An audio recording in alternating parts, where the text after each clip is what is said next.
ایک سہیلی نے دوسری سہیلی سے پوچھا، بچہ پیدا ہونے کی خوشی میں تمہارے شوہر نے تمہیں کیا تحفہ دیا؟ سہیلی نے کہا، کچھ بھی نہیں۔ اس نے سوال کرتے ہوئے پوچھا کہ کیا یہ اچھی بات ہے؟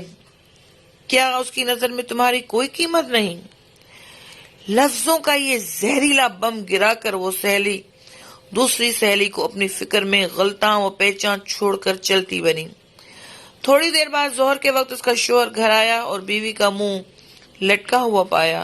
پھر دونوں کا جھگڑا ہوا، ایک دوسرے کو لعنت بھیجی، مار پیٹ ہوئی، شوہر نے اسے طلاق دے دی۔ جانتے ہیں پرابلم کی شروعات کہاں سے ہوئی؟ اس فضول جملے سے جو اس کی عیادت کرنے آئی سہیلی نے کہا تھا۔ اس طرح زید نے حامد سے پوچھا، تم کہاں کام کرتے ہو؟ حامد، فلاں دکان میں۔ ماہانہ کتنی تنخواہ دیتا ہے؟ حامد، 18,000 روپے۔ زید، 18,000 روپے بس؟ تمہاری زندگی کیسے کٹتی ہے اتنے پیسوں میں؟ حامد گہری سانس کھینچتے ہوئے، بس یار کیا بتاؤں۔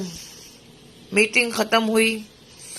کچھ دنوں کے بعد حامد اپنے کام سے بیزار ہو گیا اور تنخواہ بڑھانے کی ڈیمانڈ کر دی، جسے مالک نے رد کر دیا۔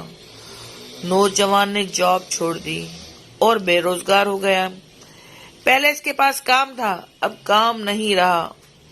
ایک صاحب نے ایک شخص سے کہا جو اپنے بیٹے سے الگ رہتا تھا، تمہارا بیٹا تم سے بہت کم ملنے آتا ہے، کیا اسے تم سے محبت نہیں؟ باپ نے کہا، بیٹا مصروف رہتا ہے، اس کے کام کا شیڈول سخت ہے، اس کے بیوی بچے ہیں، اسے بہت کم وقت ملتا ہے۔ پہلا آدمی بولا، واہ، یہ کیا بات ہوئی؟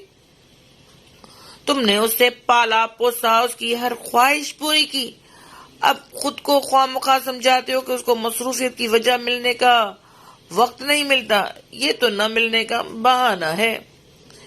اس گفتگو کے بعد باپ کے دل میں بیٹے کے لیے خلیش سی پیدا ہو گئی۔ بیٹا جب بھی ملنے آتا وہ یہی سوچتا رہتا کہ اس کے پاس سب کے لیے وقت ہے سوائے میرے۔ یاد رکھیے، زبان سے نکلے الفاظ دوسرے پر بڑا گہرا اثر ڈال سکتے ہیں۔ بے شک کچھ لوگوں کی زبانوں سے شیطان بول جاتا ہے۔ ہماری روزمرہ کی زندگی میں کچھ سوالات ہمیں بہت معصوم لگتے ہیں۔ تم نے یہ کیوں نہیں خریدا؟ تمہارے پاس یہ کیوں نہیں ہے؟ تم اس شخص کے ساتھ پوری زندگی کیسے چل سکتی ہو؟ تم اسے کیسے مان سکتے ہو؟ اس طرح کے بیشتر سوالات نادانی میں یا بلا مقصد ہم پوچھ بیٹھتے ہیں، جبکہ یہ بھول جاتے ہیں کہ ہمارے یہ سوالات سننے والے کے دل میں نفرت یا محبت کا کون سا بیج بو رہے ہیں۔ آج کے دور میں ہمارے ارد گرد یا گھروں میں جو فسادات ہو رہے ہیں ان کی جڑ تک جایا جائے تو اکثر اس کے پیچھے کسی اور کا ہاتھ ہوتا ہے۔